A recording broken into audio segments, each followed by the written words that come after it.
విశాఖపట్నం నుంచి భోగాపురం ఎయిర్పోర్టుకు వెళ్ళడానికి 77 మీటర్ల వెడల్పుతో కనెక్టివిటీ రోడ్డుపై ప్రణాళిక సిద్ధం చేశాం. అప్పుడు ఆ శాఖ కేంద్రంలో మంత్రిగా ఉన్నటువంటి గడ్కరీ గారి చేత ఒప్పించాం.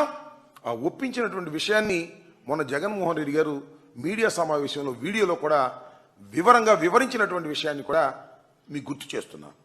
భోగాపురం ఎయిర్పోర్టు తానే కట్టినట్టు, తానే ప్రారంభిస్తున్నట్టు, తానే జాతికి అంకితం చేస్తున్నట్టు చెప్పి క్రెడిట్ చోరీ చేసేటటువంటి ప్రయత్నం చంద్రబాబు నాయుడు గారు చేస్తున్నారు.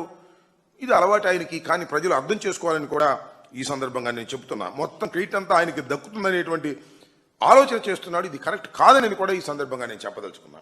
ఇకపోతే విశాఖ స్టీల్ ప్లాంట్, దీన్ని కూడా హెచ్ఓడి మీటింగ్లో మాట్లాడాడు చంద్రబాబు నాయుడు గారు.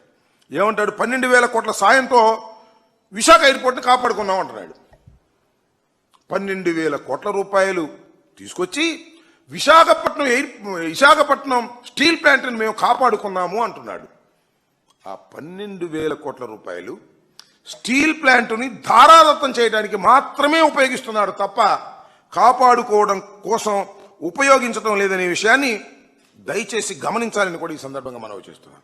ఇవాళ దానిలో ఇప్పటికే 2 దఫాలుగా 1,590 మంది రెగ్యులర్ ఉద్యోగులను విఆర్ఎస్ ద్వారా ఇంటికి పంపించారు. ఈ 12,000 కోట్ల రూపాయలు కూడా దానికి ఉన్న బాకీలు తీర్చేసి ప్రైవేట్ పరం చేయాలనేటువంటి ప్రయత్నం చేస్తున్నారు. ఈ విధంగా స్టీల్ ప్లాంట్, విశాఖ స్టీల్ ప్లాంట్ని స్లోగా ప్రైవేటీకరణ చేసి దశల వారీగా దీన్ని అమ్మాలనేటువంటి ప్రయత్నం కేంద్ర ప్రభుత్వంతో పాటు రాష్ట్ర ప్రభుత్వం కూడా సాకరించి చేస్తూ 12,000 కోట్ల రూపాయలు తీసుకొచ్చి విశాఖ ఎయిర్పోర్ట్ని, విశాఖ స్టీల్ ప్లాంట్ను కాపాడామని డప్పాలు కొట్టుకునేటటువంటి పచ్చి అబద్ధాలు చంద్రబాబు నాయుడు గారు చేయటం చాలా దురదృష్టకరమని, దీన్ని కూడా ప్రజలు గమనించాలని ఈ సందర్భంగానే